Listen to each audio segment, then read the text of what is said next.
Welcome to my channel. இன்றைக்கி எங்கள் தோட்டத்துக்கு பின்பக்கம் பின்னால் வந்து தோட்டத்தில் பின்பக்கம் இருக்கிற தோட்டத்தில் பார்த்திங்கன்னா மயில் வந்து தன்னோட குஞ்சுங்களோட குட்டிங்க சின்ன சின்ன குஞ்சுங்கன்னு சொல்ல முடியாது, ஓரளவுக்கு வளர்ந்த இதுங்களோட வந்து பாருங்கள் தீனி சாப்பிட்டுட்டு தண்ணி குடிச்சிட்டு கிளம்புறாங்க.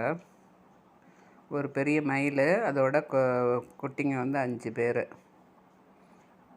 அந்த காலத்தில் நம்ம ஒரு மயிலை பார்க்குறோன்னா போய் இதில் தான் ஜூவில் தான் பார்க்க வேண்டியிருக்கும். இப்போ எல்லாம் பார்த்திங்கன்னா எங்கே பார்த்தாலும் மயில் வந்து அதிகமாக இருக்குது.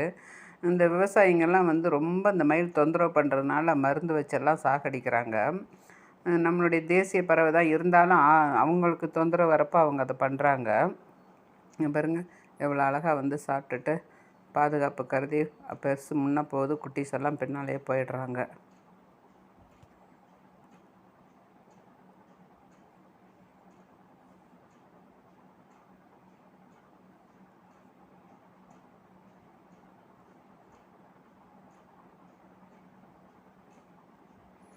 மயில் வந்து பாம்பெல்லாம் இருந்துச்சுன்னா கொத்தி போட்டுரும். ஆனால் வந்து என்னென்னா வயல் இருக்கிறவங்களுக்கு தான் ரொம்ப கஷ்டம் இது. ஏன்னா நெல், வெங்காயம், தக்காளி, மிளகாய் எல்லாத்தையுமே இது அதிகமாக சேதப்படுத்திடும்.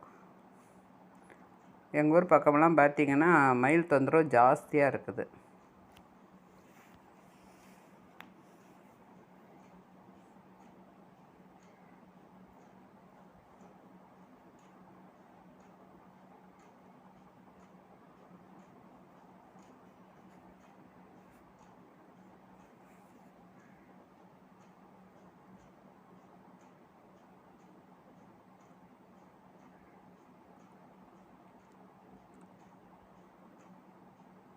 அவசர அவசரமாக சாப்பிட்டு ஓடுறாங்க எல்லாம்.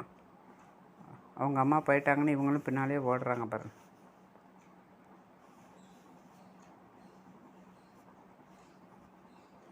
உங்களுக்கு என்னுடைய சேனல் பிடிச்சிருந்துச்சின்னா லைக் பண்ணுங்கள், ஷேர் பண்ணுங்கள், சப்ஸ்கிரைப் பண்ணுங்கள். தேங்க்யூ.